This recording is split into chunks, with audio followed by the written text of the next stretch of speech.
പ്രിയങ്കേ, നിന്റെ ചേച്ചി വീട്ടിൽ നിന്ന് പോണോന്ന് നീ ആത്മാർത്ഥ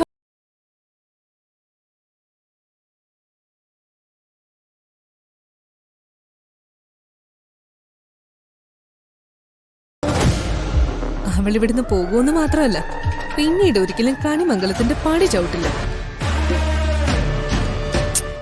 പറഞ്ഞു കൊടുക്ക ചെറിയമ്മേ. കണിമംഗലത്തെ ശ്രേയസിന് വേണ്ടി സൂക്ഷിച്ചിരിക്കുന്ന സ്വർണ്ണ വിഗ്രഹം അറിയാലോ. അതിന്റെ താക്കോല് അമ്മയുടെ കസ്റ്റഡിയിലാണ്. ഇതുവരെ ഞങ്ങളെപ്പോലും കാണിക്കാത്ത ആ വിഗ്രഹം ഇന്ന് അമ്മ അവളെ കാണിച്ചു, ആ രാധികയെ.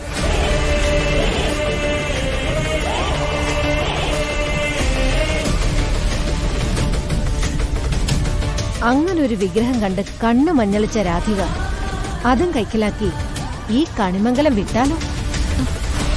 ഏയ്, നിങ്ങൾ എന്തായി പറയുന്നേ? ചേച്ചി അങ്ങനൊന്നും ചെയ്യില്ല. പ്രത്യേകിച്ചും ഭഗവാൻ കൃഷ്ണന്റെ കാര്യത്തിലും. വിഗ്രഹം അവളെടുക്കണ്ട, പകരം നമുക്കെടുത്താലോ?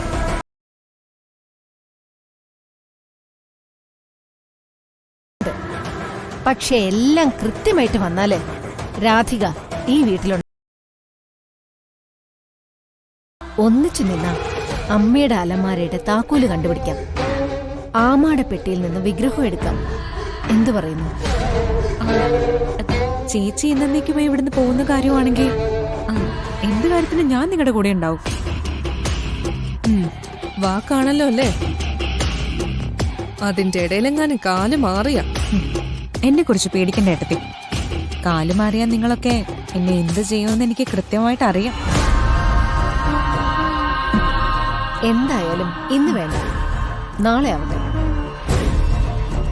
ആർക്കും ഒരു സംശയവും തോന്നാതെ വേണം ഇത് നടപ്പിലാക്കാൻ. ശരി പ്രിയങ്ക. കൽപ്പനെ വാ.